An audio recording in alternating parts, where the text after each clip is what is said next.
Oh là les signes, il est tard, c'est largement l'heure d'aller se coucher, ça se voit. Et en même temps, c'est maintenant que ça demande à sortir, que ça veut s'exprimer. Alors, aujourd'hui, ça sera comme ça.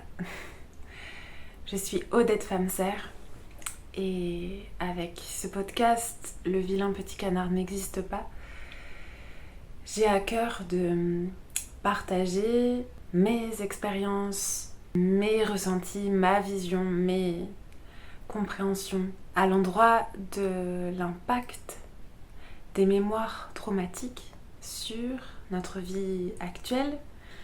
Et j'ai à cœur d'accompagner à ma manière au réveil et au déploiement des signes CY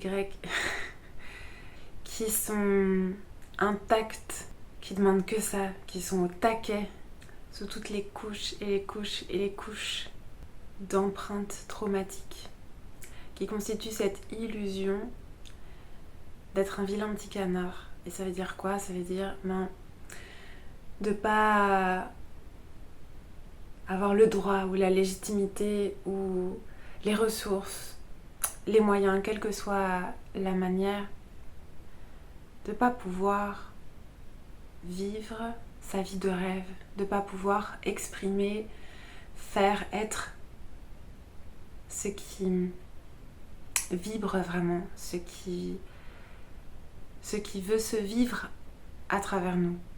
J'hésite à enregistrer l'épisode maintenant parce que j'ai quand même un niveau de fatigue un peu genre ok.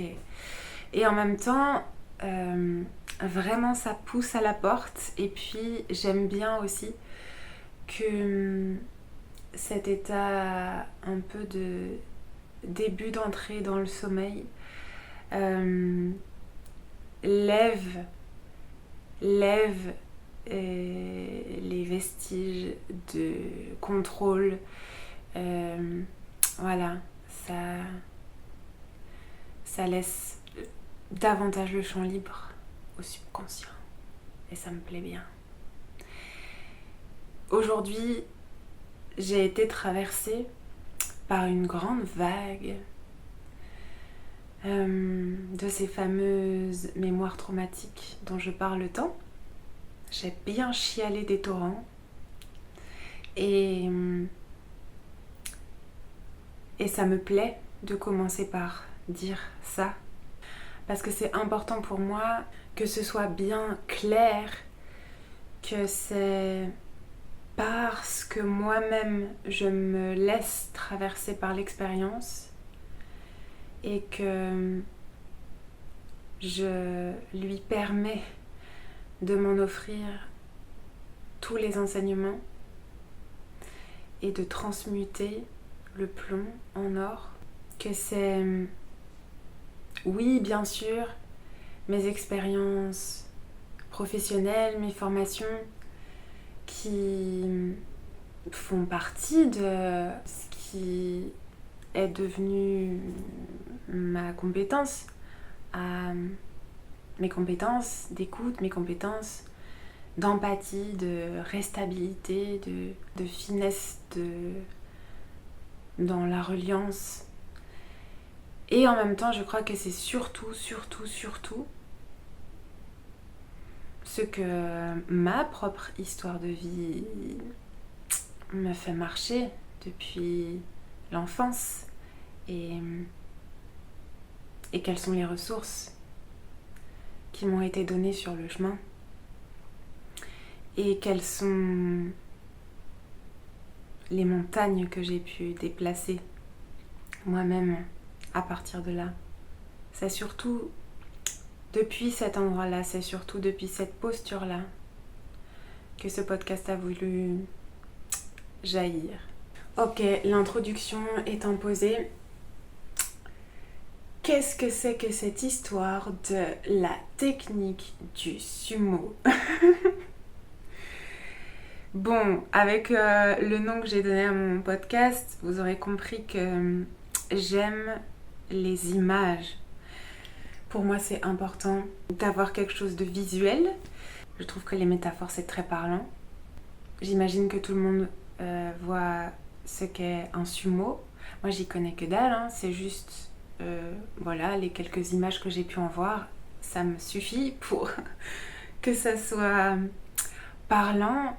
Cette histoire-là du sumo, ça m'est venu il y a super longtemps déjà, au cœur d'une relation, d'un espace relationnel, où je me suis vue être en train, dans ma manière d'être, dans ma façon d'agir avec cette personne, je sentais que j'étais vraiment comme si j'essayais de toutes mes forces de pousser, de pousser un sumo en mode je bougerai pas. Et moi, j'étais là, essayer tout ça. De trouver toutes les manières possibles pour faire que ce sumo bouge de là, camper dans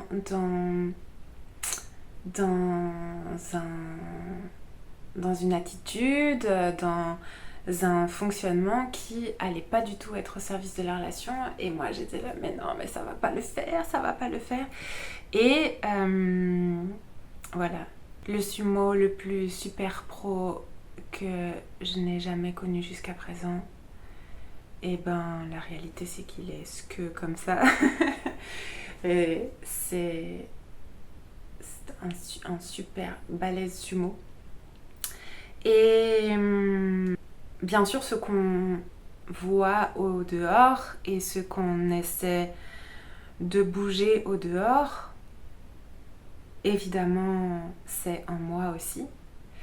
Et bien entendu que autant j'ai passé beaucoup de temps dans ma vie, j'imagine que je suis pas la seule, j'imagine que ça va parler à plusieurs d'entre vous, ce truc de vouloir essayer de changer l'autre dans la relation, parce que ce qui se passe, ça ne nous convient pas, on voit bien que ça va pas le faire, et en même temps comme on tient à la relation et qu'on veut en prendre soin et qu'on voudrait que ça perdure, quel que soit le contexte, hein, que ce soit une relation de couple, une relation amicale, et de collègues, de famille, que sais-je.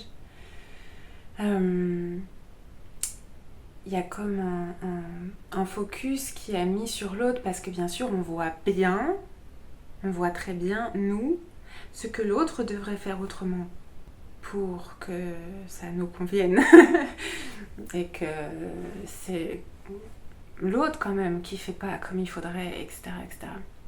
Et aujourd'hui, il s'est passé quelque chose dans ma journée où j'ai vu que j'étais un peu en train d'obliger la vie, l'univers, à faire avec moi ce que j'ai tant fait parfois avec d'autres. Ce truc de pousser, essayer de pousser dans tous les sens pour que quelque chose se passe et que je bouge de là où je suis. Parce que la position que je suis en train d'avoir et les résistances que je suis en train d'avoir en tant que sumo de compète, et ben en fait c'est pas à mon service. Alors comme la vie même, elle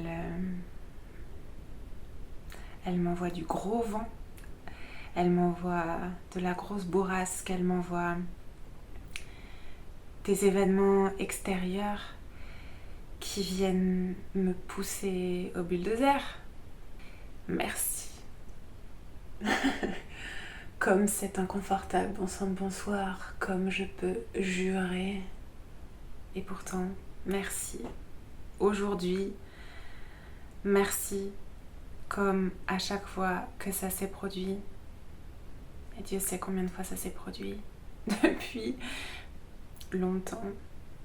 Je vais donner des exemples après, peut-être pour que ce soit encore plus parlant ou que vous puissiez faire des liens avec vos propres moments sumo.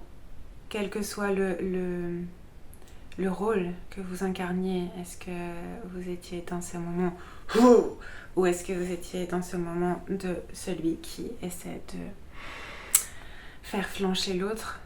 Comme j'aime à chaque fois faire un lien avec cette image centrale pour moi dans ma grille de lecture, mon grand repère, mon grand kiff, cette métaphore du vilain petit canard, du cygne. Pour moi, quelle que soit la posture de sumo qu'on incarne, les deux évoquent un mode vilain petit canard.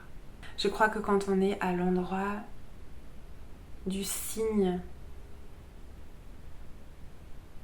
qu'on se permet d'être, quand on est à l'endroit de sécurité avec soi-même, avec la vie, quand on est à cet endroit où on peut se permettre d'exister pleinement, simplement, et qu'on se traite avec amour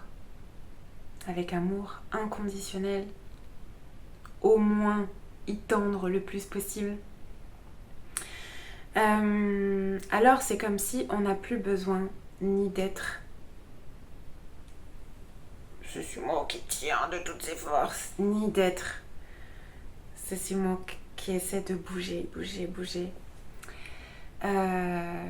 d'agir à l'extérieur parce que c'est tellement inconfortable ce qu'est en train de faire ou de ne pas faire l'autre, qu'alors je ne peux pas m'empêcher, je ne peux pas m'arrêter d'essayer d'agir sur lui, de m'agiter, tellement ça m'insécurise de le voir dans son insécurité. Pour moi, la technique du sumo, c'est une autre manière d'incarner le freeze. Je maintiens tout en l'état. C'est une envie, bien entendu,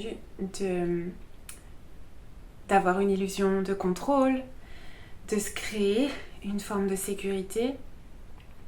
Et voilà, le freeze, c'est un des mécanismes de défense lorsque le reptilien n'a pas d'autre moyen pour protéger notre être, notre intégrité corporelle, notre intégrité psycho-émotionnelle. Alors, il y a ce gel qui peut passer par une sensation d'anesthésie, une dissociation, un état de sidération, une confusion totale. Ici, pour moi, la technique du sumo, c'est comme pour éviter d'avoir à en arriver là, comme si le système prenait la télécommande, prenait le lead et faisait soi-même le freeze. Et genre, personne ne va me faire bouger de là. Et pourtant, j'en connais des êtres qui auraient aimé avoir les moyens de faire autrement, qui se sont rendus compte a posteriori que cette résistance n'était pas du tout au service de ce qu'ils, elles, désiraient, et que cette posture de sumo, c'était en fait comme nourrir le paradigme à l'intérieur qui croit que c'est vrai qu'il existe un vilain petit canard, pour pouvoir avoir ce sentiment de sécurité, au moins un minimum de sentiment de sécurité.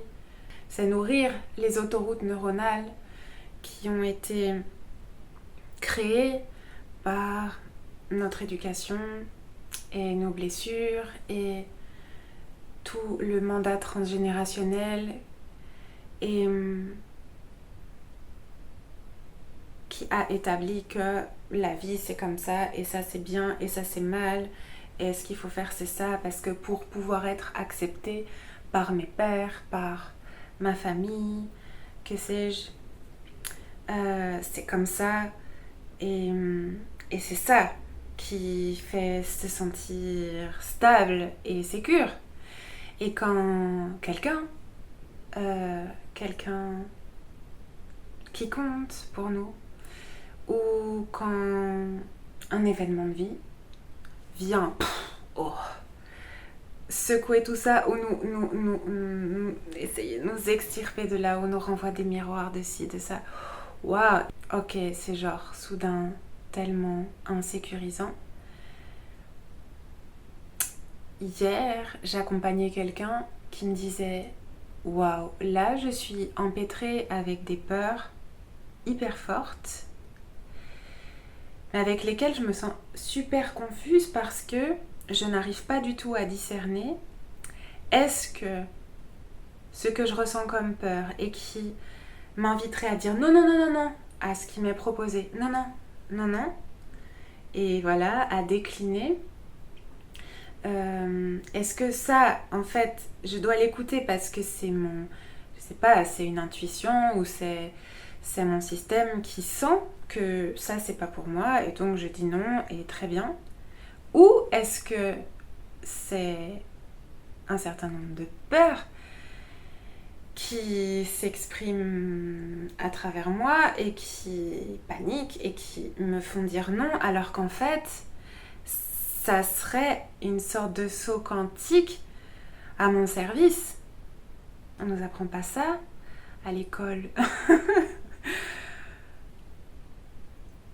À savoir discerner la saveur de notre peur et des différentes émotions, à savoir identifier qui a les rênes de notre existence, de notre voix, au moment où on s'apprête à dire telle chose, faire telle chose. C'est Einstein qui disait la folie, c'est de faire toujours la même chose et de croire qu'on va obtenir des résultats différents. Combien de fois ça m'est arrivé et combien de fois j'entends autour de moi des personnes espérer vivre autre chose, vouloir autre chose pour leur vie, être dans une situation et en vrai aspirer à une autre, se plaindre de telle ou telle chose, voire jalouser telle joie ou telle réussite de quelqu'un à côté. Et lorsque la vie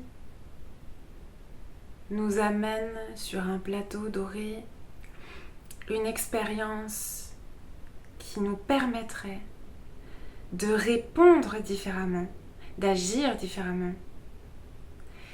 ça vient tellement élargir notre zone de confort, ça vient tellement court-circuiter les autoroutes neuronales, ça vient nous faire ce poussage de sumo et ça va hyper vite. Et c'est souvent bien inconscient et insidieux, genre on se voit pas faire, qu'on est en train de faire. Non. Non, non, non, non, non, non, non, non. Et ça fait trop flipper et non, non. Quand je repense aux fois de ma vie où la vie a dû m'envoyer des bulldozers surpuissants pour pouvoir me faire bouger de ma technique de sumo imparable.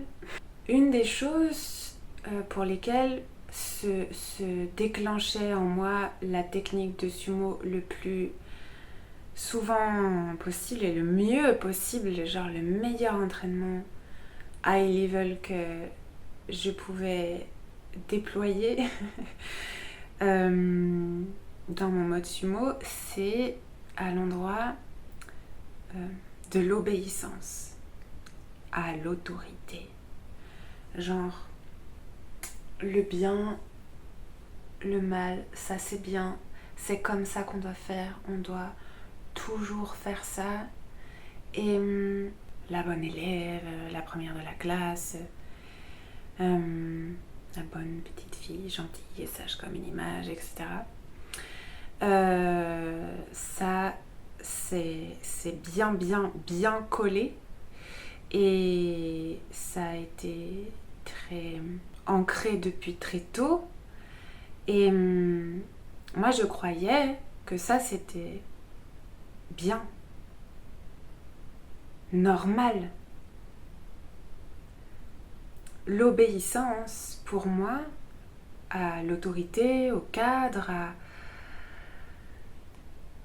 ce qui est en place, ce qui est attendu par je ne sais qui, je ne sais quoi, par une sorte d'autorité suprême, c'était gage de sécurité. Moi, j'avais intégré ça depuis le plus jeune âge. Si j'obéis au doigt et à l'œil, je diminue le risque d'avoir des représailles. J'augmente mes chances de recevoir des manifestations d'amour. Et puis dans mon cas, ça allait loin parce que ça allait à l'endroit d'un manque de protection complètement normalisé. Comme n'importe quel enfant, comme la plupart des enfants, je croyais que ce qui se passait à la maison, c'était parfaitement normal. Et à chaque fois qu'il y avait du désordre, du chaos ou de l'apocalypse, je croyais que c'était parce que j'avais fait quelque chose de travers, que j'avais pas été comme il aurait fallu et que c'était les représailles nécessaires. Et alors la vie, parce que la loi universelle du vivant est tout autre et qu'elle continue à suivre son cours, quel que soit ce qui se passe, eh bien, elle essayait de me ramener à elle. Et elle a essayé de m'amener plein de situations où j'étais appelée à désobéir, à marcher la désobéissance pour que je puisse enfin comprendre le piège dans lequel j'étais, de croire que ce à quoi on me demandait d'obéir et qui était absolument anti-vie, en fait c'était pas du tout sécure. Et moi je croyais que c'était sécure. Et il y avait un prix à payer beaucoup trop grand pour recevoir des miettes de sentiment de sécurité si peu pérennes. Alors la vie, à maintes et maintes reprises, m'a amené ces fameuses expériences où si je voulais continuer de choisir la voie de l'amour, j'ai l'impression de me sentir comme disciple de l'amour et de la vie du vivant depuis, je sais pas si depuis toujours, mais c'est comme si ça fait partie de ce pourquoi je m'appelle Odette Femme Serre, ça fait partie de ce pourquoi j'ai réalisé qu'il y avait des boîtes serre sur ma tête. Peut-être que je ferai un épisode sur ça. Mais plusieurs personnes m'ont déjà dit que c'était aussi mon côté Marie-Madeleine. Quel que soit ce qu'il y a à marcher, quel que soit ce que ça coûte, quel que soit ce que ça demande de courage, si je sens, si j'entends que ici, il y a un chemin qui honore la vie, l'intégrité, l'amour, et ici, ce chemin-là non. Quand bien même ce chemin-là aurait une illusion de sécurité, aurait comme des paillettes ou que sais-je, je peux pas. Même s'il va falloir comme remonter les manches une fois de plus, même si je pressens bien que ça va me demander comme encore tant de courage. Le choix est, il n'y a même pas d'hésitation, il n'y a même pas de négociation possible. Et en même temps, j'ai construit une telle loyauté. Et mes mémoires traumatiques se sont engrammées avec une telle loyauté à la notion d'obéissance absolue. Et comme à ce truc de faire tout bien, etc. J'étais très très douée pour obéir tout bien. Et les invitations à désobéir généraient en moi des super techniques de sumo. Genre, non, je peux pas faire ça. Je me rappelle que avec mon cousin, on avait même pas un an d'écart. On était dans la même cour d'école, dans la même école, et on se retrouvait à la récré. Et on se plaignait tous les deux parce que nos mères nous faisaient porter des cagoules. Et on n'aimait pas ça du tout. Et on râlait avec nos cagoules, sauf que lui, à la récré, à la seconde où sa mère quittait l'école et qu'elle n'était plus dans son champ de vision, il enlevait sa cagoule comme ça. Et moi, je lui disais, oh, mais tu te rends compte? Mais non, mais il faut que tu la remettes, mais tu vas te faire ronder. Il était là, bah, elle est pas là. Et pour moi, c'était impossible. C'était impossible. Je pouvais pas du tout. Je pouvais pas du tout faire ça. Lorsqu'on ne saisit pas les perches qui sont tendues, lorsqu'on résiste, lorsqu'on fait le sumo, l'univers, la vie, est obligé de monter le volume, d'envoyer une bourrasque plus forte, et plus forte, et plus forte, parce que sinon on bouge pas. Et on voudrait tellement avoir une réalité différente de celle qu'on vit, et pourtant, toutes les invitations à bouger se soldent par une résistance, une immobilité.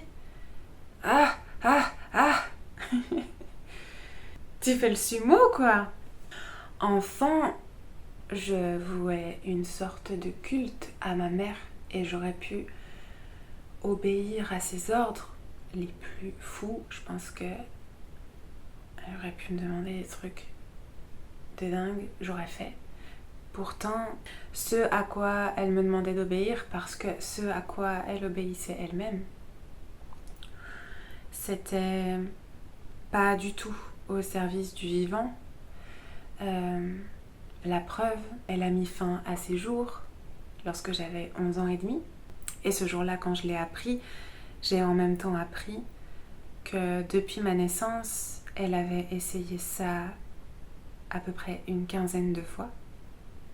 Ce qui témoigne ô combien les mouvements et les injonctions auxquelles elle obéissait elle-même étaient loin d'être au service du vivant. Ô combien j'aimais ma mère, ô combien j'avais peur aussi d'elle et pour elle, ô combien j'aurais fait n'importe quoi pour la contenter, ô combien j'aurais fait n'importe quoi pour éviter tant de choses. Et pourtant, à un moment donné, la vie m'a amené une situation bien touchy où il a fallu que je choisisse de sortir de ma technique de sumo. Et elle a envoyé la sauce, hein. Parce que j'étais un sumo de compète. Désobéir à maman et lui dire non, c'était à peu près la chose qui me faisait le plus peur au monde. Et pourtant, un des moments les plus trash que j'ai eu à transiter. Je prends juste un temps.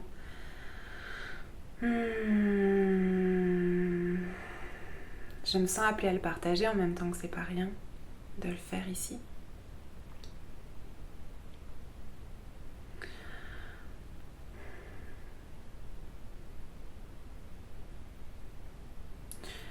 Ce moment où nous étions en haut d'une falaise pour regarder la mer et où elle est passée par-dessus la petite clôture et où elle me tendait la main pour que j'aille avec elle et où j'ai senti que ça sentait le roussi et qu'il fallait pas du tout que j'y aille. Oh, combien ça m'a coûté! Ah, c'était le pire truc qu'on pouvait me demander, de tenir tête, de dire non, de désobéir. Et pourtant, un autre souvenir qui me vient aussi, c'est bon, rien à voir, et bien plus tard, ça va faire 10 ans, ça fait 10 ans cette année, l'année où j'ai choisi d'arrêter mon activité de psychomotricienne. J'étais genre super psychomote. J'étais à fond. Je me suis beaucoup reconnue dans la manière dont Gabor Maté raconte son abnégation au travail comme pour se rendre indispensable. Et donc j'étais au taquet, j'étais super bonne pour gérer les situations d'urgence, les trucs, enfin voilà. Plus c'était chaud, plus c'était sordide, plus ça me plaisait. Et j'étais engagée dans des comités de pilotage et j'écrivais dans des revues et que sais-je. Personne dans mon entourage, personne dans mes collègues ne comprenait que je veuille arrêter. J'étais dans un service du petit lait d'être là-bas. Bon, en disant la situation dans le médico-social, c'est complètement dégradé. À l'époque, en tout cas, là-bas où j'étais, on avait une qualité de travail dans ce service qui était hallucinante. On était bien. Moi, j'avais une place de rêve. Personne autour de moi ne comprenait pourquoi j'ai choisi de tout arrêter. Personne ne comprenait d'où venait ce burn-out dont je parlais. Parce qu'en fait, il ne s'agissait pas d'un burn-out lié au travail lui-même, du travail lui-même. Il s'agissait de mon implosion intérieure. Il s'agissait de mon vilain petit canard qui implosait et qui me demandait soudain toute mon attention, tout mon secours. À un moment donné, j'ai entendu que je ne pouvais plus dédier mon énergie, apporter mon secours à d'autres êtres, à d'autres enfants. Je travaillais avec des enfants à l'époque. Des enfants, la moitié des enfants que je voyais étaient placés sous mesure judiciaire. J'entendais que je ne pouvais plus accompagner d'autres enfants que mon enfant intérieur qui était à l'agonie. Avant de prendre cette décision, qui d'ailleurs, à partir du moment où elle a été absolument alignée, ancrée, incarnée, mais tout s'est déroulé comme sur des roulettes, ça a été d'une fluidité hallucinante. Mais avant que je réussisse à prendre cette décision, comment j'ai fait le sumo bien comme il faut. Je voulais pas. C'était une grande désobéissance. Et d'ailleurs, j'ai eu plein de miroirs autour de moi, notamment des personnes de ma famille qui me renvoyaient toute leur incompréhension et comme c'était pas bien de faire ça. Un des trucs les plus bulldozers que la vie m'ait demandé de faire pour sortir de ma technique de sumo dont je n'avais absolument pas conscience. Comme ça m'a coûté, comme ça a été dur de m'arracher de là. J'ai cru que j'y arriverais jamais. Et je comprenais pas pourquoi j'avais à marcher ça. J'ai juré contre l'univers, mais vous n'avez pas idée comment, de dire mais what the fuck, pourquoi tu me demandes de faire un truc pareil? Moi, non, je veux pas. Ah là là, c'est ce moment où j'ai entendu, compris, senti de toutes les pores de ma peau que c'était une évidence, que la meilleure chose que j'avais à faire pour honorer le vivant, le mien et pas que le mien, l'amour, c'était de me séparer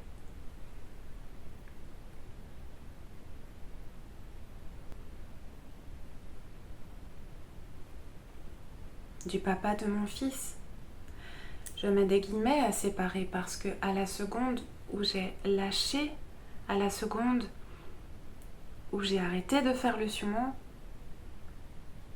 où j'ai vraiment entendu, à la seconde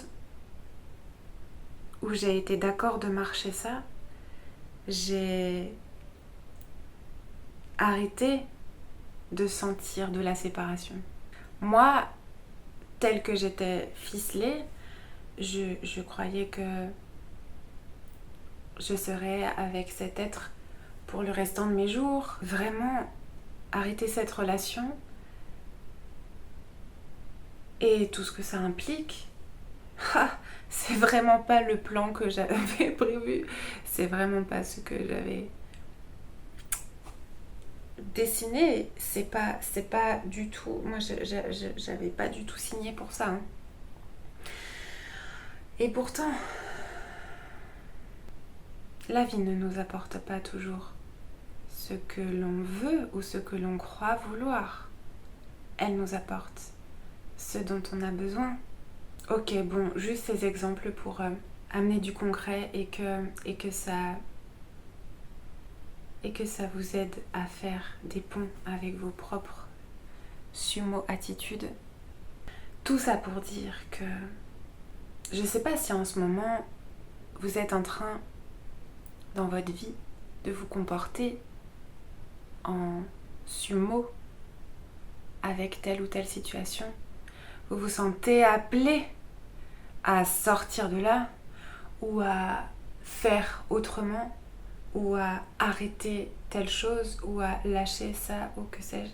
Et en même temps, c'est trop dur. Vous le faites pas, puis vous continuez, puis vous résistez. Et c'est ni bien ni mal. Et peut-être ça va le faire encore, et peut-être ça va durer, et peut-être vous voyez faire, et peut-être vous savez pas comment faire autrement. Tant qu'on n'a pas ressenti un profond sentiment de sécurité ailleurs que dans cette posture qu'on veut maintenir à tout prix, tant qu'on n'a pas senti la sécurité, mais c'est pas on se le dit, qu'on se l'impose, c'est nos cellules qui le sentent. Tant qu'on l'a pas senti à l'endroit de ce que l'univers nous propose, genre tu dois faire ça, Tu dis tu dois faire ça, je te demande de faire ça. Non, non, non. Tant qu'on n'a pas senti cette sécurité, alors le saut quantique, on le fait pas. Et c'est normal et c'est voilà, c'est ok. Juste comme la vie t'aime, la vie ne va pas te laisser à l'endroit où ton vivant est pas honoré. La vie ne va pas te laisser là où tu dépéris, où tu te fanes, où tu es fade, où tu fais semblant, où tu mens, où tu te maltraites, où tu maltraites, où... Non. Toi, après, t'as ton libre arbitre et tu fais bien comme tu peux. Juste, la vie, elle va pas te laisser là. Alors, pour que tu puisses le faire, elle va augmenter le volume. Elle va augmenter le volume d'inconfort. Elle va augmenter le volume des somatisations. Elle va augmenter le volume. Et ça, augmenter le volume, c'est quoi? C'est comme si la vie elle vient. C'est pas un sumo qui vient pousser l'autre sumo pour essayer de le faire bouger. C'est... Il y en a 10, 15 là qui sont là, quoi.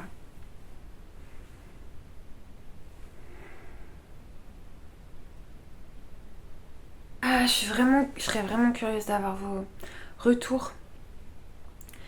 Je vous invite à partager en commentaire comment cette histoire-là de sumo, ça résonne avec vous, avec des souvenirs ou avec ce que vous êtes en train de vivre maintenant. Et j'ai aucune idée du niveau de clarté que j'ai pu vous offrir à cette heure indue. C'est ça en fait, j'ai été invitée à incarner la désobéissance dont je parle. Genre la meuf elle fait son épisode en pyjama à pas d'heure de la night. Merci de votre écoute. Merci d'avoir envie, vous aussi, de réveiller votre signe. Parce qu'il est temps, bon sang de bonsoir, qu'on comprenne que tout ce qui nous maintient dans une croyance qu'on serait un vilain petit canard et que donc c'est normal de souffrir et que donc c'est normal de pas vivre la vie à laquelle on aspire. Ben ça, comme dirait un de mes anciens colocs, si ça continue, il va falloir que ça cesse. Encore une fois, merci pour vos commentaires, merci de liker, s'abonner, partager. Toutes ces choses contribuent beaucoup, d'autant plus dans un lancement de podcast, dans un lancement de quoi que ce soit. Et si vous avez besoin de soutien, d'une vision d'aigle sur ce que vous êtes en train de transiter, et que ma manière de voir les choses résonne avec vous, et bien vous savez où me trouver. Pesos. Bonne nuit.